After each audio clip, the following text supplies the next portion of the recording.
Graham Platner running in the Democratic primary in Maine to hopefully take on Susan Collins. Now, there were a few candidates already in the race, but the big one that, a lot of DC Democratic establishment folks want to run, and I'm glad Platner kind of got ahead of her, is the governor of Maine, Janet Mills, who is 77.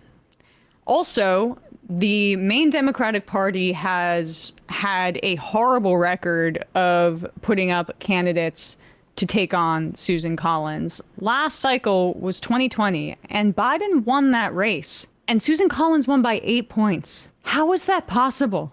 You know how that's possible? Well, it's if you have DC dictating candidates for a state like Maine, which, like smaller, more rural states and also New England states, it can have like a bit of an independent streak to their politics. They appreciate folks who are outside of, kind of traditional party branding and that speak to the needs of smaller states and their communities. And we had Platner on last week. He's phenomenal.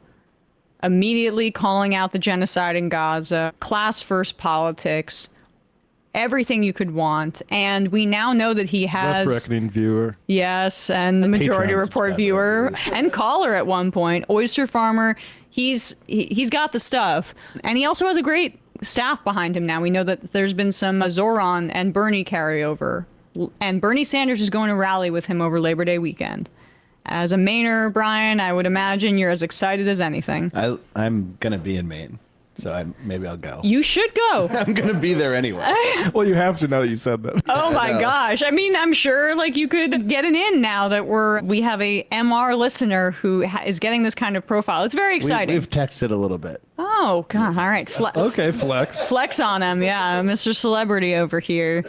So glad to see Platner so early get an interview on CNN, and there's a lot of this that's great. But here he is. We'll play a few minutes of this on with Manu Raju yesterday.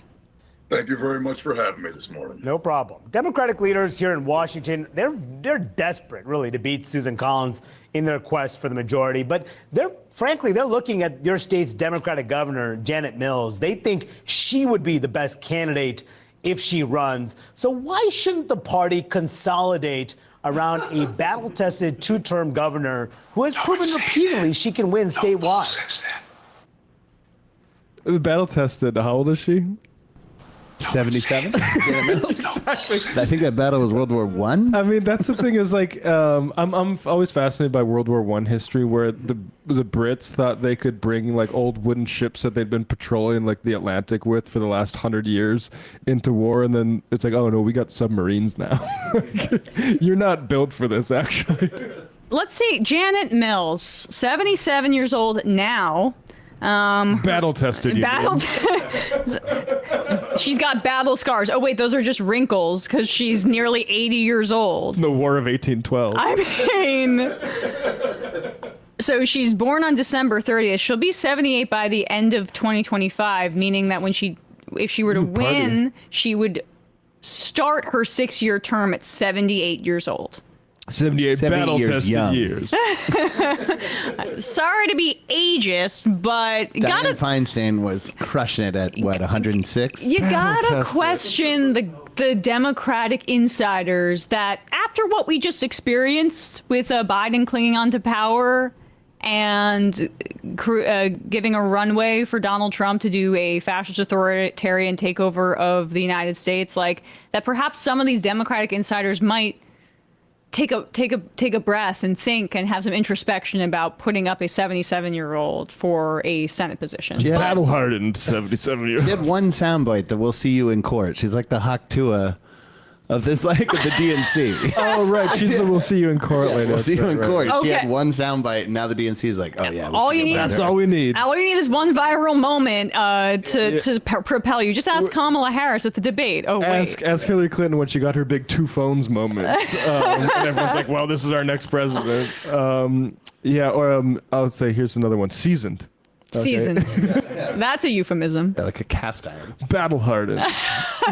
Don't put Janet Mills in the dishwasher. Looking at your state's Democratic governor, Janet Mills, they think she would be the best candidate if she runs. So why shouldn't the party consolidate around a battle-tested two-term governor who has proven repeatedly she can win statewide? Repeatedly. If we keep running the same kinds of playbooks, if we keep having DC choose candidates for Maine that don't always represent a good, the entire electorate of the state, then we run the risk of having another 2020. And I feel that, frankly, because of the fact I was born and raised here, the kind of life that I've lived, the kind of work that I do, I have a connection with a lot of folks throughout the state, Republican, Democrat, independent, unenrolled, that I think other candidates just don't have. So if she runs, the governor, Janet Mills, would you drop out of the race? No. We're going to run the campaign we want. All right. Just pause for a sec. So I'm reminded of Bernie's hatred of the corporate press. I watched this whole interview last night. I was doing other things. I'm pretty sure every question is horse race related. Mm-hmm. Just so you just pay attention, because Platner is running on a platform that puts forward the working class and is an anti-billionaire, anti-genocide platform that wants to take on the oligarchs and return wealth to the American people and to specifically people in Maine. And you're not going to hear much about that in questions. And this is what Bernie's dealt with his entire career. Also, has Janet Mills announced? No, she hasn't announced. But they're desperate. But they're worried now. This is crazy. Like, will you drop out? They bet for this entire summer. It looks there's stories of Democrats trying to recruit her. She doesn't want to do it. Yeah, she's tired. And we've talked 77 years old. Yes, and age is not the only thing. We've said, like, okay, we don't want replacements of older corporate Democrats with new corporate Democrats, but age is something I've heard across centrists to leftists as a baseline issue, and the Democrats nationally are like, but what if we ignored not just the progressive base this time, but like 100% of Democratic voters? I mean, that's how the big beautiful bill passes. Like 3 cancer patients died. It's like 80-year-old cancer. Although I guess they're used to it because only 8% of Democrats support Israel's military action in Gaza, and they've done a pretty good job of ignoring that 92%. That I think other candidates just don't have. So if she runs, the governor, Janet Mills, would you drop out of the race? No, I'd stay in. We're going to run the campaign we want to run. All right. So let me talk to you about your party, because poll after poll shows the Democratic brand at all-time lows. And a New York Times analysis this week found your party lost millions of registered voters in recent years. Do you have confidence that Democratic leaders know how to change this very negative public perception about your party? No. I'm doing this because I feel that we need to rebuild the party from the ground up. There was a time when this was a party that actually represented the working class, when it represented unions, when it represented big structural changes that were going to help working people. We haven't had that for a real long time. And there's a lot of finger pointing about who's to blame. But truthfully, I just think that at its core, we need to really start rebuilding from the ground up and turning the party back into a party of the working class that goes and fights for the working class. So to that point, I mean, if you win next year, your first vote would be on choosing the next Democratic leader. Okay, I'm sorry. Just pause it again. To that point about remaking the party to represent the interests of the working class, if you win, what's going to be your vote on Democratic leader? I mean, like, I get it, but you just, even when they, it's just an insane way to respond to, like, what is your agenda? How will you support the working class? What does that entail? No, horse race. Who's in leadership? Drama. Yeah, how about you're an oyster farmer? What why are you getting involved in politics? Right. What motivated you? Okay. Anyway. Let's see, and then. Oh, but here we go. We gotta get this Chuck Schumer. But it's just it's really jarring to see someone so substantive with like the most vapid producer in the ear questions to try to make a headline and not inform anybody about anything important. This is what has been going on with our media way before the internet. Like, this is why political media has been, and cable has always been pretty horrible, because it has been this focus on I mean, this is a pretty hilarious degree of it, but pretty much this sort of thing of, I'm not going to get into like what we're actually going to do on policy. It's going to be, do you support or what do you think about the political, horse race? Well, but with that said, I love his answer. Long time. And there's a lot of finger pointing about who's to blame. But truthfully, I just think that at its core, we need to really start rebuilding from the ground up and turning the party back into a party of the working class that goes and fights for the working class. So to that point, I mean, if you win next year, your first vote would be on choosing the next Democratic leader. That would be Chuck Schumer. Would you vote for him to be the next Democratic leader? No. At this point, we need leaders that have vision and, frankly, the ability to fight. The things that I've seen recently don't show me a Democratic leadership that has that. And while I don't really have any answers on that front right now of who it would be, I do know that it certainly wouldn't be those who've been in charge. All right, let's talk a little bit. Boom. So there you go. I hope that paves the way for more candidates in 2026 to answer that question in that way, because it's inevitable. We know that the horse race questions are coming, but I'm looking at like John Ossoff. They're going to ask Roy Cooper if he would support Chuck Schumer if he were to win.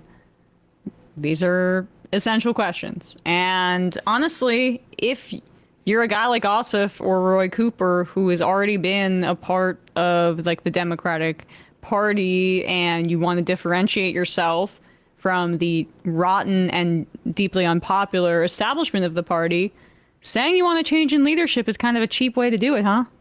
I mean, Republicans always take shots at their leaders, and it works out extremely well for them. It's kind of pathetic how rare that is to see on the side of the Democrats. And especially when they're, frankly, just as evil as the side of the Republicans, especially now. If you want to, if you're in Maine or, even in like the Northeast, and you're going to be having your Labor Day in Maine or whatever, and you want to show up, you can go to Graham's website. I think it's grahamformaine.com. Let me double check that. I got it wrong. grahamforsenate.com. There we go. Thank you, Brian. grahamforsenate.com has all of the information that you might need. You can volunteer. You can donate if you have the ability. Really important race, and hopefully this kicks things off with other candidates like this in primaries across the country. Clearwater, confidence in the Dems is at a historic low, but also vote for current leadership again. Laughing my ass off. Right. Yeah. Yeah, like even the crappy questions he does have in his narrow view aren't, they don't cohere with each other. And Majority Enthusiast says he also did a Reddit AMA yesterday, and it's pretty encouraging. Oh, I'd love to check out what he said. Doopy Time says, I'm thinking about that Morning Joe clip of where are the moderate charismatic politicians, aka moderate Zorans? The answer is most moderates were alive during the Spanish-American War. The thing is just that, not to toot the horn of millennials, but when you look at polling, millennials are by far right now the most like progressive generation alive. And as more millennials kind of come of age to run for office, you're going to see more of these kinds of candidates. It just depends on if the Democratic Party squashes them and if these candidates have infrastructure that can support their candidacy in the face of enormous obstacles like big money on the other side. It was interesting that Susan Collins, she had some statement about how anti-Israel Graham was really early on. You don't typically see that. APAC, give me money, send the check. Yeah, Susan, right. She's basically trying to get out ahead of it so that she can get a bunch of APAC money in her district. Yeah, Gotta Susan. prime the pump. Let's put this up, actually. I just sent it here. Susan Collins hits newly minted challenger over his anti-Israel rhetoric. This is less than a week ago. Oh, shoot. There's a bit of a paywall. I'll just read the quote. Do you think that comes from this interview that we did with him? Do you think that's... I wonder. You would have heard about it, I feel like. I can't see it either. Let me see if I can get around it. I'll try to get around it. Yeah. Can I read one of his response from his AMA? Yeah. So it says, legitimate ad asks, just curious where you stand on LGBTQ rights and freedoms. And Graham replied, I stand right in the fucking way of anyone who's going to try to come after the freedoms of the LGBT community. Let's go. I mean, that's how you do it. I can't get past that paywall. Yeah, me neither. But oh well. People can look up her comments. Guess I mean the intended recipient for that is APAC, so it doesn't really need to be a public story. Right. She has received hundreds of thousands of dollars from APAC. Important high-level ideas. Matt, I think you need to check your World War I source regarding the British Navy. I've read a lot of World War I, and one of the major pre-war sources of tension was the naval race between Britain and Germany. They were both building steel dreadnoughts. If wooden ships were used, it might have been in some distant spot, like Lake Victoria. Maybe it was in the run-up somewhere, some sort of secondary fight, maybe in the later 19th century. I'm not sure. When did they start to get like steam engines on ships? 1880s? 1890s? Like steamships, 1860s probably. I think the Civil War really like accelerated a lot of that.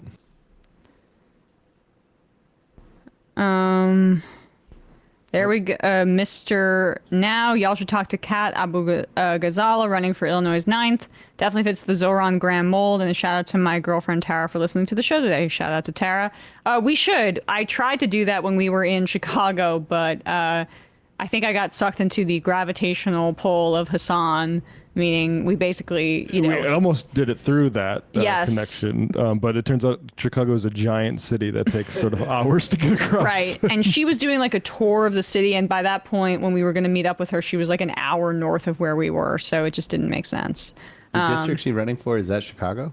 I need to look up the exact district. Notions of brightness. She is tired of the battle. She has wounds. Verbonia. Let's throw the battle-hardened veterans of Normandy onto the front lines in the Donbass. It's really funny to say that to a guy who did 4 tours of war, too, to call Janet Mills battle tested. Yeah, right. I was in That's Iraq such a great and point. Afghanistan. That's such a great point.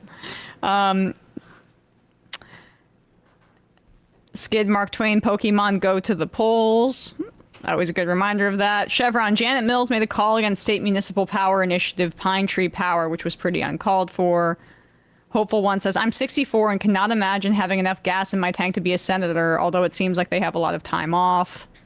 Yeah, I mean, that's the thing is I think their life is actually kind of easy. Right. If you don't mind asking rich people for money, you late into life. I mean, some people want to do it to their 80s. But if you're in the Senate, you don't like that is a different deal. The House is constantly calling for money. She's like 6-year term. This is my retirement plan. Hey, folks, don't forget to hit the subscribe button and check out our daily show. We do it every day at 12 p.m. Eastern for about 2.5 hours. We even take phone calls. You should check that out.